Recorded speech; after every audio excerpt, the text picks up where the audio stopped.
오늘은 우리가 지난주에 우리가 들은 말씀의 핵심이 뭐냐? 엘리야의 혼돈이었습니다. 내가 생각한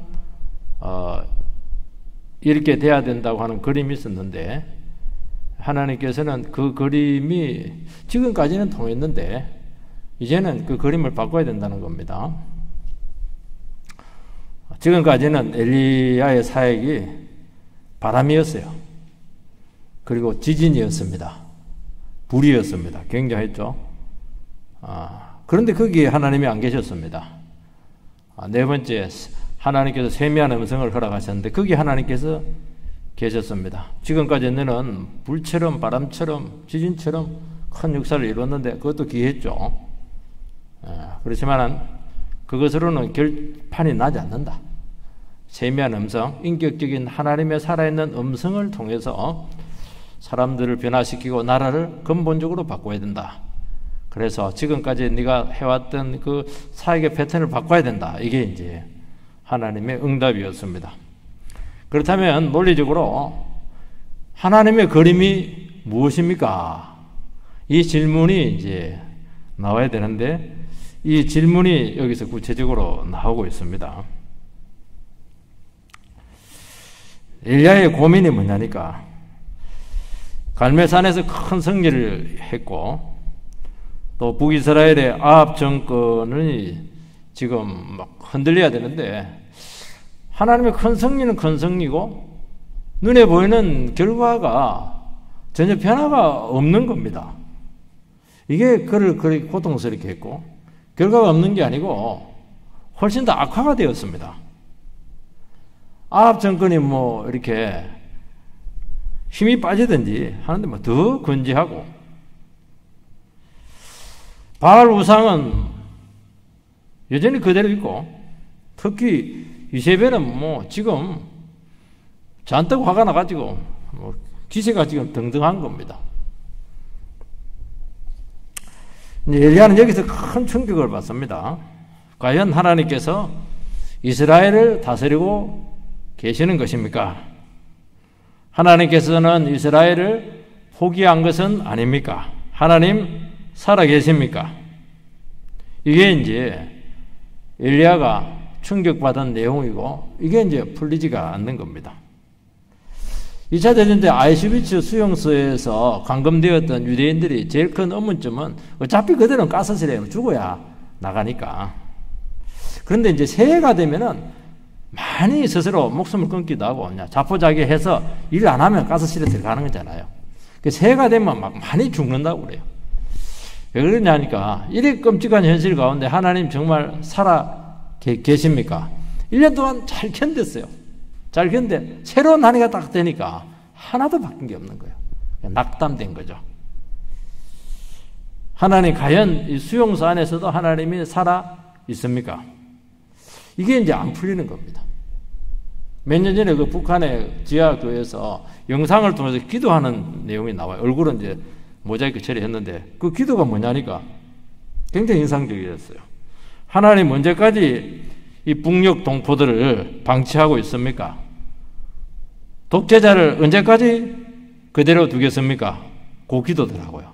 그러니까 우리는 그 상황이 아니라서 그렇지. 그 상황에 있는 그 북한 백성들에게는 그렇지 않으니까 이게 얼마나 중요한 문제냐는 거예요. 아마 그 체포돼서 또 죽었다는 말도 있기도 해요. 영상 찍고 나서. 13절, 14절 말씀을 보면 엘리야가 듣고 겉옷으로 얼굴을 가리고 나가 굴 어귀에 섬에 소리가 그에게 임하여 이르시되 엘리야야 내가 어찌하여 여기 있느냐?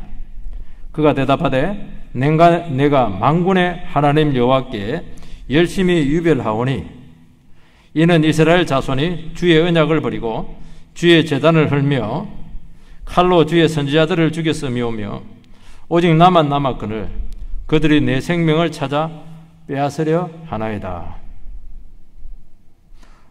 엘리야는 하나님의 세미한 음성을 들었습니다. 거기 하나님이 계셨어요. 그래서 얼굴을 이렇게 가렸습니다. 얼굴을 가린다고 하는 것은 하나님의 영광을 체험하게 될 때 나타나는 전형적인 모습이에요. 죄인이 어떻게 하나님을 볼 수 있으면 그걸 가려야 되죠. 그때 하나님께서는 질문합니다. 내가 어찌하여 여기 있느냐? 이 질문은 14절에도 있지만은 9절에도 나와 있어요. 9절에 뭐라고 되어 있냐니까 하반절에 보면은 엘리야야 내가 어찌하여 여기 있느냐? 똑같은 질문입니다. 내가 어찌하여 여기에 있느냐? 그 얘기를 지금 하고 있는 거예요. 여기도 좀 14절에도 똑같은 질문을 하고 있는데 놀라운 사실은 두 분 다 대답이 똑같아요. 대답이 뭡니까?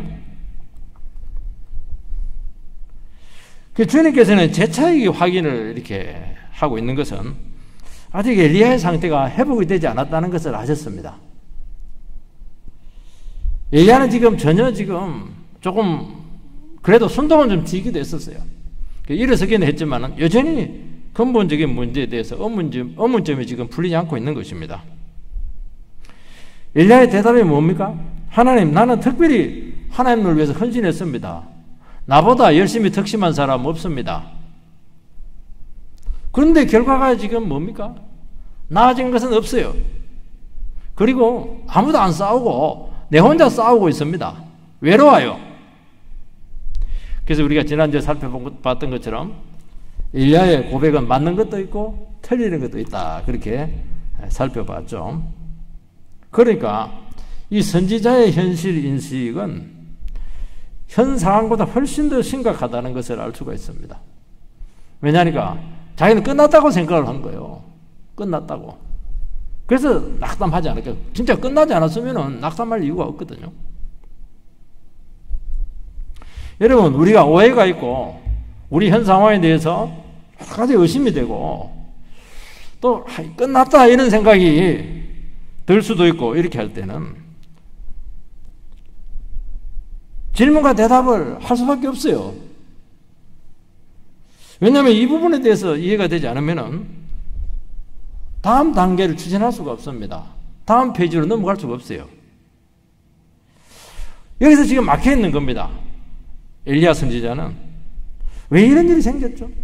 왜 이렇게 힘들죠? 그러면서 막 스스로 상처를 많이 받습니다. 왜냐하면 자기는 최고로 열심히 했거든요. 결과는 없어요.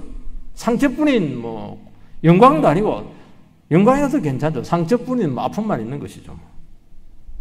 억울한 거예요. 하필 내가 그걸 감당해야 됩니까? 왜 나에게 이런 일이 생겼어요? 왜 나만 이렇게 억울해야 됩니까? 나는 주를 위해서 최선을 다했는데 왜 내가 이렇게 고생을 해야 되죠? 하나님 정말 살아계시고 내 입장을 아신다면 어떻게 이렇게 될 수가 있겠습니까? 하나님 저를 방치하고 계신 거 아니십니까?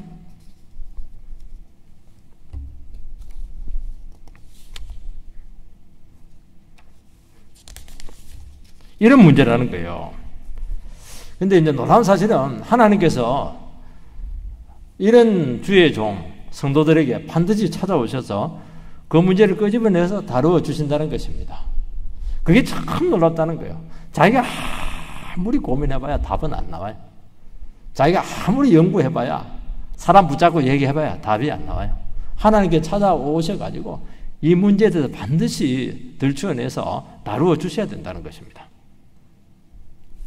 우리가 낙심이 되기도 하고 질체가 되기도 하고 나에게 이런 참 너무 감당하기 힘든 그 상황이 나에게 주어지게 되었을 때 우리는 미래를 알 수가 없기 때문에 상황을 대단히 극단적으로 비관적으로 볼 수밖에 없어요. 그리고 확인되지 않는 그 진실을 스스로 믿고 결론을 내릴 수밖에 없습니다. 이렇게 될 수밖에 없는 거예요. 그래서 하나님께서는 이럴 때 하나님 말씀으로 찾아오시기도 하고 또 임재도 경험하게 하기도 하고 또 영광을 좀 체험하게 하기도 하고 또 여러 가지 하나님의 손길을 경험함으로써 자기 자신과 상황을 좀 객관적으로 볼 수 있게 해야 된다는 겁니다. 그거는 대단히 중요한 거예요. 그걸로서 문제가 해결되는 것은 전혀 아니에요. 그저 하나님이 함께하고 있다는 것이고 이 문제에 대해서 하나님이 외면하고 있지 않다는 것을 이야기하는 것입니다. 그리고 여전히 풀리지 않는 아주 핵심적인 문제가 남아있는 것입니다. 그 문제가 해결되기까지는 완전치가 않아요. 이 문제에 대해서는 그때부터는 어떻게 해야 됩니까? 하나님하고 직접 맞상대를 해야 돼요. 그러면 호전되기 시작합니다. 10절의 대답하고 14절의 대답이 똑같아요. 내만 열심히 했는데 뭐 결과가 엉망이다고 막 내 혼자 싸우고 있다고 말이지. 이제 이게 똑같은 말이에요. 이스라엘 백성들이 전부 다 바알 우상 다 제단 섬기고 이렇게 한다고 말이에요. 결과가 이게 뭡니까 하나님? 10절이나 14절이나 대답이 똑같아요. 여전히 지금 의문이 풀리지 않았어요. 그런데 달라요. 9절하고 10절하고 14절은 달라요. 강도가 차이가 나요. 앞에서는 막 굉장히 강도가 심한데 밑에서는 조금 수그러들었어요. 그 말은 뭐냐니까 하나님과의 그 대화를 통해서 만남을 통해서 또 예배를 드림으로써 뭔가 약간의 믿음이 생긴 것입니다. 하나님의 뜻과 계획에 대한 뭔가 있을 것 같다. 내가 알지 못하는 뭔가 하나님의 뜻이 새로운 그림이 있을 것이다. 그리고 이 상황도 하나님께서 나에게 허락하셨다. 이 생각이 오는 겁니다. 이거는 대단히 중요한 거예요. 똑같이 의문이라고 하는 것은 답이 나와야 풀리는 것이고 문제가 해결이 되어야 끝나는 것이기 때문에 여전히 가지고 있지만은 그래도 믿음이 생겼잖아요. 믿음이 생겼잖아요. 이게 대단히 중요한 거예요. 엘리야는 자기가 생각하는 하나님을 위한 뜻이 있었어요. 이렇게 돼야 되죠. 그러니까 얼마나 열심히 일을 했겠습니까? 결과가 나오도록 하기 위해서 자기가 동기를 부여했던 것이거든요. 근데 되어지는 상황은 너무나 어긋났습니다. 달랐어요. 그러니까 이것은 충격이죠. 그래서 이 문제를 가지고 하나님 앞에 나가서 막 침체된 것은 하나님 앞에 실제로 얘기하면 땡깡 부리는 겁니다. 하나님 이게 뭡니까? 죽여주세요. 사표 쓰겠습니다. 이게 이제 하나님 앞에서 막 대되는 것이고 땡깡 부리는 것인데 하나님 막 계속 기다리면서 상대를 해주는데 하나님은 뭐냐? 자꾸 다른 그림을 자꾸 보여줘요. 난 네가 그리고 있는 그림이 있지? 그 그림이 지금까지는 맞았을지 모르겠지만 아니야, 나는 네보다 또 다른 큰 그림을 가지고 너를 이끌고 있는 거야. 이게 하나님의 답입니다.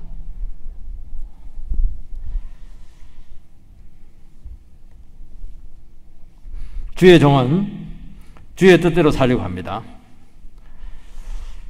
주의 뜻대로 산다고 하는 것은 주의 뜻이 이루어져야 된다는 거예요. 그런데 그리 안 될 때 힘들어지는 것입니다. 그 뜻대로 안 되면 모든 것이 끝난 거예요. 모든 것이 지금 무너질 것 같습니다. 아니 시작이라도 안 했으면 괜찮은데 시작하는 바람에 물러설 수도 없고 말이죠. 이게 물릴 수도 없고 말이지. 갈 때까지 가긴 가야 될 텐데 도대체 이게 뭡니까 하나님이고. 여기서 끝. 죽으면 끝나니까 여기서 끝 이렇게 하는 겁니다. 앞으로 갈 수도 없고 빠질 수도 없고 말이야. 참 곤란한 거예요. 이게. 내가 끝나면 하나님도 끝내겠지. 그렇게 그런 생각이 찾아오는 것이죠. 왜냐하면 대책이 없으니까요. 근데 늘 얘기했잖아요. 나의 끝은 하나님의 새로운 시작이라고. 아니 그럼 그전에는 하나님께 일을 안 했으면 일했죠. 그런데 내 그림이 있어가지고 절대로 안 바꿔요. 내가 끝나야, 내 그림이 끝나야 너는 여기까지야. 네가 할 수 있는 것은 한계점은 여기야. 뭐 뒤집어지든지 침체 안 되고 뭐 이러면 좋지만 누가 그렇게 해요. 내 그림이 끝난 것은 인생이 끝난 것인데요. 그래 끝나야, 내가 끝나야 새로운 계획을 보여주어도 배척하잖아요. 그전에는요 아무리 무슨 말 해도 안 듣습니다. 안 받아들여요. 그래서 성도님들께서 낙심하시는 이유는 하나님의 그림을 모르거나 오해하거나 앞서기 때문입니다. 우리는 여러 가지 의문들을 이 세상 살아가면서 가지고 있어요. 왜 교회를 저렇게 괴롭히고 저렇게 성도들을 괴롭히는 악한 자를 하나님께서 왜 가만히 두십니까? 곤란한 질문이잖아요, 이거는. 악한 자가 망해야 되는데 득세하는 겁니다.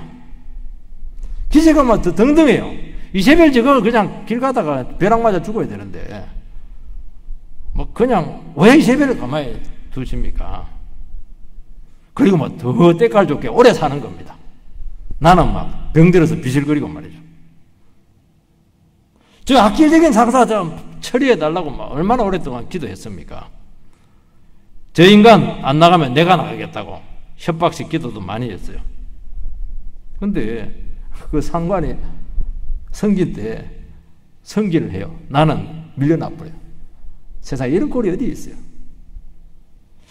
하나님께서는 이런 과정을 통해서 더 큰 하나님의 뜻을 배우게 하신다는 것입니다. 네 생각대로 되면 참 좋겠지. 아니라는 거예요. 하나님은 더 놀라운 새로운 계획을 가지고 있다는 것입니다. 내 뜻대로 쭉쭉쭉 나가버리면은 절대로 하나님 계획이 눈에 들어오지 않아요.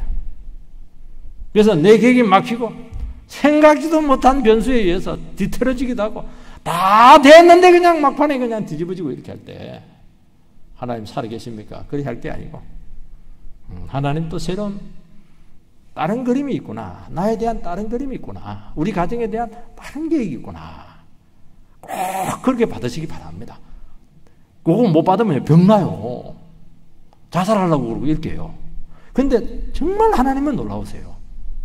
자기 백성을 사랑하시는데요. 이렇게 안 하면 말을 안 들으니까 충격을 줘가지고 물론 뭐 부항하게 될지 모르겠지만 나중에 보면요. 하나님 정말 놀라운 계획을 가지고 있으세요. 생각보다 훨씬 더 좋은 계획입니다. 우리는 악한 자들, 마음에 들지 않는 자가 있으면 무조건 망해달라고 그렇게 원하죠. 하나님 놀라운 사실, 그런 사람은 더 안 망한다는 거예요. 그게 너무 신기해요. 우리도 미워하면 오래 산다고 얘기하잖아요.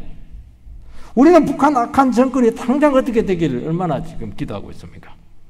그리고 그렇게 기도하면 할수록 더 이상한 짓 하고 있고요. 그냥 핵실험 해버리고 미사일 쏴버리고 말이죠. 실패도 하기도 하고 이렇게 하는 거예요. 하나님께서는 당장 모든 것을 요절내는 것보다도 더 큰 뜻이 있을 줄 믿고 그것을 유지해 주는 거예요. 다 끝내버리면 새로운 하나님의 계획이 추진하기 힘들거든요. 기존에 있는 걸 앵간하면 그냥 놔두고 쓰시는 거예요. 만약에 이스라엘이 아합에서 다 지금 되고 있는데 아합이 거기서 끝내버리면 그 정권이 무정부 상태가 되지 않겠어요. 혼란에 빠지는 거예요. 혼란에 빠지는 것보다는 무정부보다는 독재자라도 위기관리 하에 있는 게 낫다는 겁니다. 엘리야가 얼마나 아합 세력이 심판받기를 원했겠습니까? 그런데 미안하게도 4대까지 연장이 됩니다. 또 엘리야가 또 막판에 가도 회개를 좀 해요. 그래서 하나님께서 엘리야 때 끝내려 했는데 목숨 민수 때까지만 끝내려 했는데 회개를 해요. 그래가지고 4대까지 연장을 시켜줍니다. 이게 하나님의 모습이에요. 우리하고 다르다니까요. 이게 하나님께서는 돌아올 수 있는 기회로 악한 자들에게도 허락합니다. 그래야 나중에 억울하다 소리를 안 하죠. 그리고 이스라엘에 대한 구원 계획이 있다는 거예요. 그리고 하나님의 큰 뜻과 일하심을 경험하는 우리가 하여금 기회가 돼야 돼. 그렇게 하지 않으면 우리가 속이 굉장히 좁아요. 좁아가지고 하나님하고 보조를 맞추지 못해요. 그래서 우리를 하여금 내 뜻대로 안 되고 자꾸 틀어지고 이렇게 할 때 나를 더 큰 구원의 도구로 지금 준비시키고 있구나. 그렇게 보는 게 100% 옳습니다.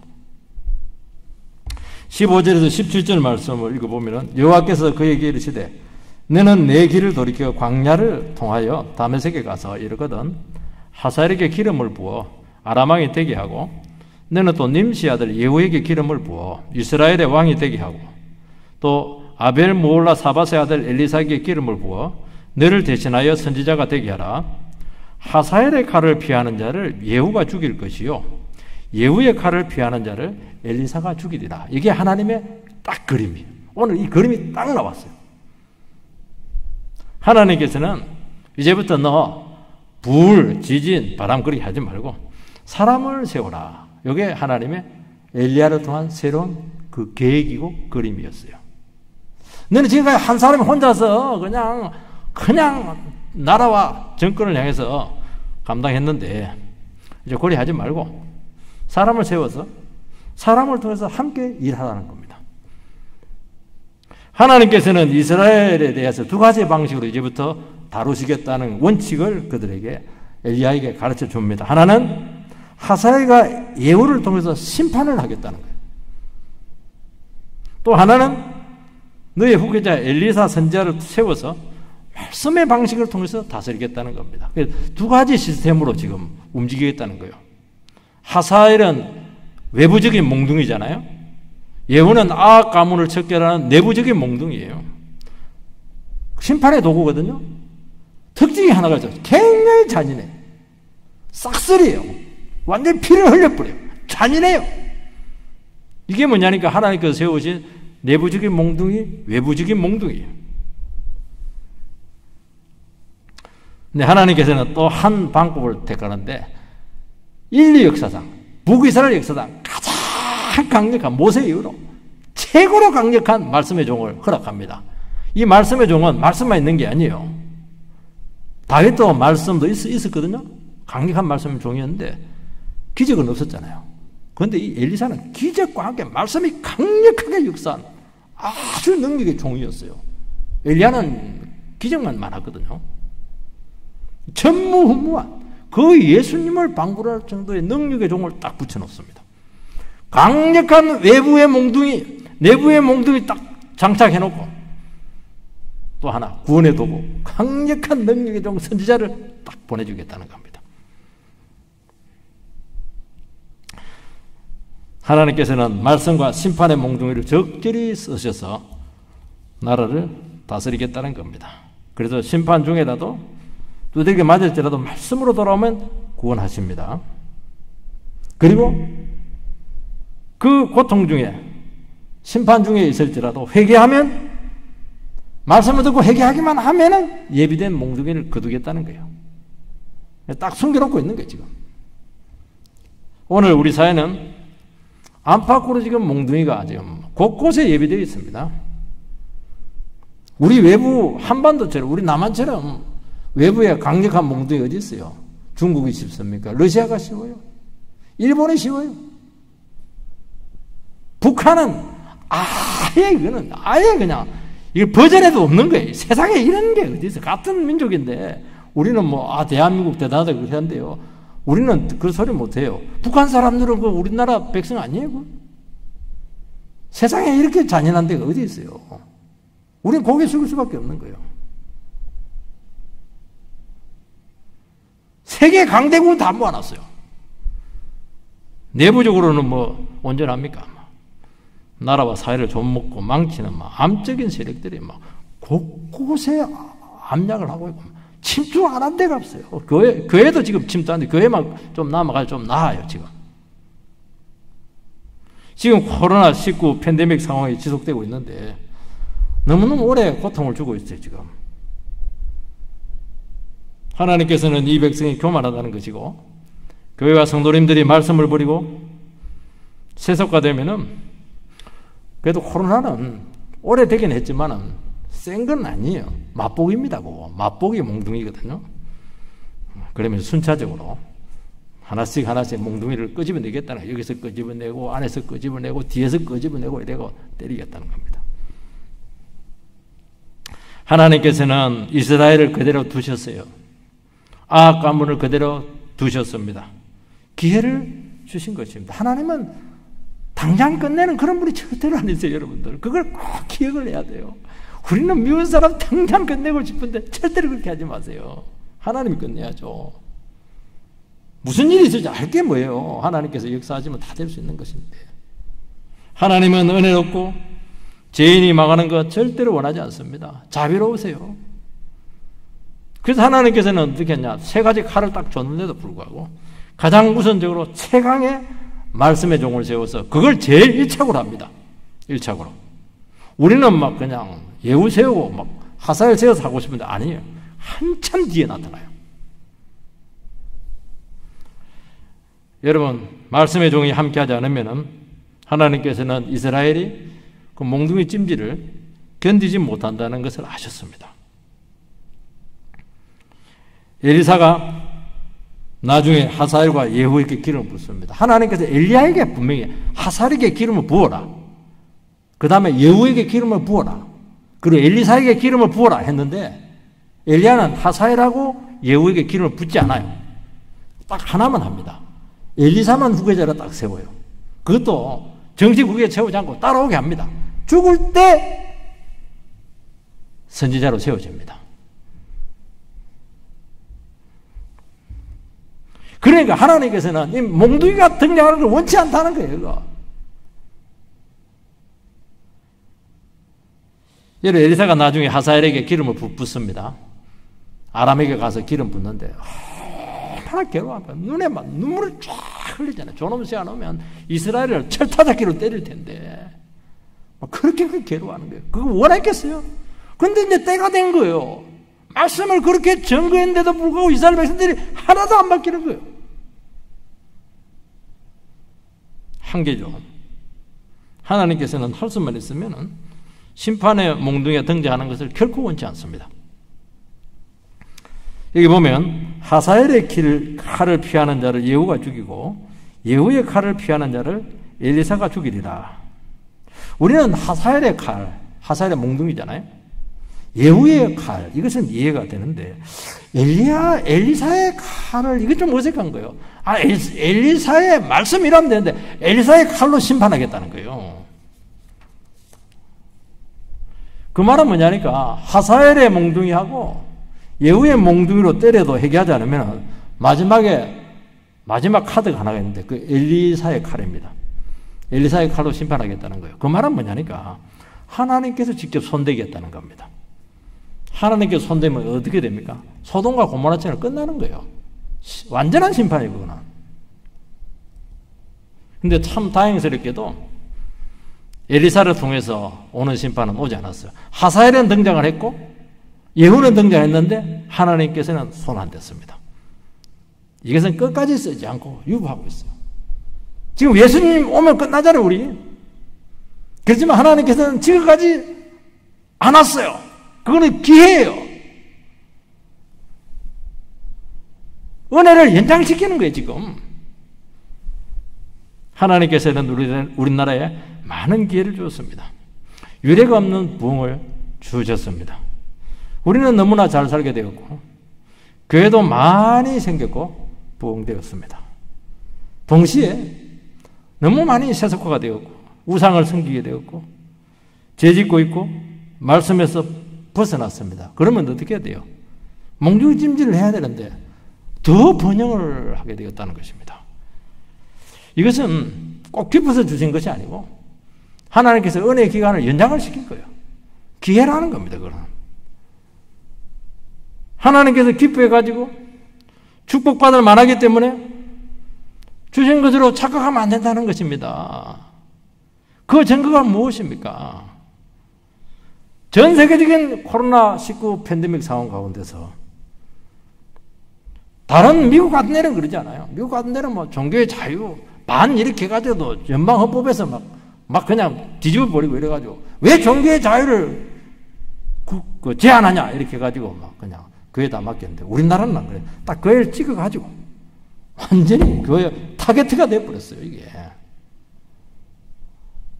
그래도 이거는 맛보기입니다. 이번에 돌이키지 않으면 하나님께서 준비한 더 강력한 채찍이 등장할 수가 있다 하는 것을 말씀하고 있는 것입니다. 그래서 하나님의 말씀으로 돌아오면은 반대로 새로운 놀라운 부흥을 주시겠다는 것입니다. 심판에 변하여 구원이 되는 것입니다. 그래서 하나님께서 반드시 두 가지 칼을 가지고 우리를 이끄신다는 것입니다. 18절 말씀, 그러나 내가 이스라엘 가운데 7,000명을 남기리니 다 바알에게 무릎을 꿇지 아니하고 다 바알에게 입맞추지 아니한 자니라. 하나님께서는 엘리야에게 아직 7,000명이 남아있다고 말씀하고 있습니다. 엘리야는 내 혼자 남았다 이렇게 하는데 하나님은 7,000명이 남아있다는 겁니다. 의인 7,000명. 이 말을 듣고 엘리야는 생각보다 많다는 것입니다. 그게 비관적이지 않는 거예요, 생각보다. 자기 혼자 외로운 싸움을 했다고 했는데 아니었어요. 정말 그들의 기도가 있었고 보이지 않는 지지가 있었다는 것입니다. 그렇다면 엘리야 입장에서는 회복할 수 있는 불씨가 충분하다. 하나님께서 이렇게 지금 말씀하고 있는 것입니다. 이게 엘리야에게 굉장한 큰 힘이 되었다는 것입니다. 하나님의 나라는 절대로 강력한 능력의 중 한 사람에 의해서 세울 수가 없어요. 그래서 하나님께서는 숨겨놓은 동력자들을 붙여줍니다. 사역의 동력자를 붙여주고, 기도의 동력자도 붙여주고, 물질의 동력자도 붙여주고, 이것저것도 아니면 무언의 지지자들도 막 그렇게 포진하게 해서 하나님 나라를 같이 세우게 하신다는 것입니다. 참 하나님께서 일꾼들을 붙여주시고 동력자를 붙여주면 기가 막혀요. 어떻게 저런 사람이 숨어서 있다가 하나님께 보내서 나타나게 되었는가? 그게 너무 신기하다는 거예요. 하나님 나라는 인간의 계산하고 달라요. 하나님께서 붙여주고 세우고 나간다는 거예요. 하나님은요, 곳곳에 준비된 영혼들을 전부 다 지금 숨겨놓고 붙여놓고 있는 것입니다. 붙여주실 것입니다. 이들 때문에 하나님은 이스라엘의 소망을 버리지 않았다고 말씀하고 있는 것입니다. 한국기가 썩었다고 그러고 세속화되었다고 하고 말이지 신실한 남은 자들이 곳곳에 포진하고 있다는 겁니다.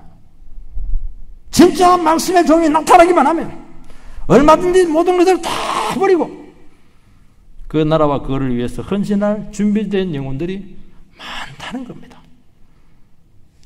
우리는 수많은 나라의 굴절과 위기 속에서도 지속적인 축복이 나타나게 된 것은 남은 자들의 신실한 신앙, 고통 중에서도 우상과 타협하지 않고 진리에 헌신된 영혼들이 의외로 많았다는 겁니다.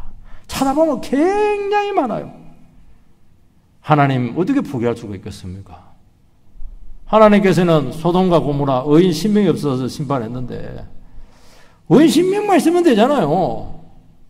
훨씬 많다니까요. 7,000명, 7,000명. 엘리사를 제일 먼저 부르고 있습니다. 여러분, 소명은 하나님의 부르심입니다. 하나님께서 부르시고 맡기시고 돕고 인도하겠다는 거예요. 왜냐하니까 하나님 나라 일은 인간의 힘으로 감당할 수가 없고 또 걸어갈 수도 없어요. 그래서 부르신다고 하는 것은 부르신 자가 그 부른 자를 전적으로 다 책임을 지겠다는 것입니다. 그걸 못 믿으면 절대로 주의 사명 감당할 수가 없어요. 그러니까 부름받은 종은 다른 거 생각하면 안 돼요. 주님만 의지하고 끝까지 죽기를 가고 충성해야 되는 겁니다. 이 관계가 성립이 되는 겁니다. 그래서 부르는 거예요. 자기가 하는 게 아니에요. 세상 일은 자기가 하면 되거든요. 하나님 나라는 자기가 하는 게 아니에요. 불러야 돼요.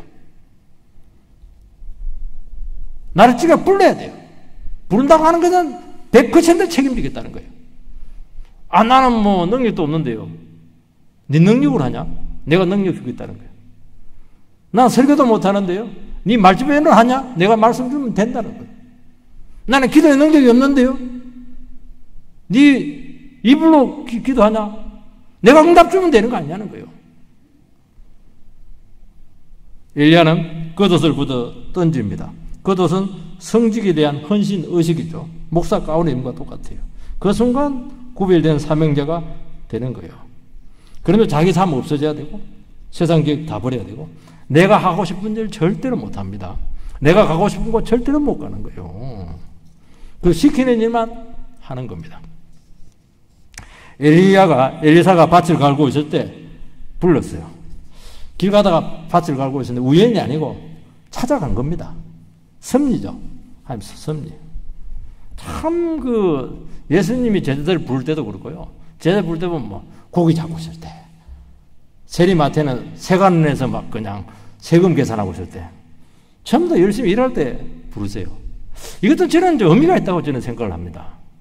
막 술 먹고 있고 말이지. 막 그냥 뒷짐지고 장기 뜨고 있고 이렇게 할 때 부른 게 아니고 열심히 자기 일에 헌신을 하고 성실하게 일하는 그 사람들을 부르세요. 하나님 나라 원리가 좀 비슷한 것 같아요. 하나님 나라에 얼마나 3D보다 더 못할 때가 많잖아요. 허드렛 일 얼마나 많거든요. 하나님 부르면 묻지 말고 다 해야 돼요. 성실해야 돼요. 하나님께 부른 종들이 게을러 갖고 되겠어요. 게으르죠. 실력 없죠. 그걸 누가 쓰겠어요, 하나님이. 하나님 종은 성실해야 돼요. 그리고 실력을 쌓아야 돼요. 두 개 다 없으면 한 개가 더 있어야 돼요. 12개의 정기질을 하는 것은 부자라는 뜻입니다. 그러니까 12개니까 곱하기 하면 24마리를 가지고 정기질을 해요. 그 엘리사는 옷을 딱 던졌을 때 금방 알았어요. 엘리야도 알고 있었던 것 같고 이 옷의 의미도 알고 있었다는 걸 이야기하는 게 즉각 반응을 해요. 그러니까 엘리사는 하나님 나라에 대한 관심이 굉장히 많았다는 겁니다. 이게 준비된 사람이에요. 엄청난 대가와 고난이 기다리고 있다는 것을 또 책임이 필요하다는 것을 알고 응답을 하는 겁니다. 하나님 부르시면 이렇다는 거예요. 생각 아무것도 없는데 부르고 그런 거 없어요. 그러니까 엘리사는 하나님께서 많이 준비시켰다는 것을 알 수가 있어요. 가장 어둡고 혼란스러울 때 어떻게 가벼이 따라갈 수가 있겠습니까? 딱 던졌는데 바로 따라와 버렸어요. 이게 제자입니다. 던졌는데 안 와. 그 사람 제자 아니에요. 제자는 따라오는 거예요. 전도는 찾아가는 것이지만은 제자화가 되는 것은 선생님을 따라가는 거예요. 안 따라오면 그 사람 제자가 아니에요. 그때 부모에게 작별 인사 하겠다고 그렇게 합니다. 허락을 해요. 20절 돌아가라. 내가 내게 어떻게 행하였느냐. 인사하러 가는 걸 좀 못마땅히 이겼는지 그렇지는 않은 것 같아요. 뭐 마땅히 인사하고 정리하고 오라는 것일 수도 있어요. 아니면은 갔다 오는 순간 다시 한번 너의 소명에 대해서 생각할 수 있는 기회를 한 번 더 주겠다는 것입니다. 왜냐하면 이거 억지로 못 가요. 원해야 되는 겁니다. 엘리사는 어떻게 합니까? 인사하고 소를 다 잡아버립니다. 감사제를 드리고 쟁기들 소의 기구들을 전부 다 불사르고 고기는 구워서 다 나누어주고 엘리사를 따르는 겁니다. 과거와의 단절이죠. 다시는 돌아오지 않겠다는 겁니다. 한번 주님께 붙들리면 못 돌아가요. 배수진을 치고 하는 겁니다. 오늘 우리 시간 각자에게 주어진 부르심이 있을 것으로 생각이 됩니다. 너무나 귀한 부르심인 줄 믿고 후회하지 마세요. 하나님의 부르심에는 후회하심이 없느니라. 우리는 후회를 많이 하거든요. 하나님은 절대로 후회하지 않아요. 너무 귀하게 보고 있는 것입니다. 한 번 바라보고 끝까지 충성된 종들이 되시기를 주의 이름으로 축원드립니다.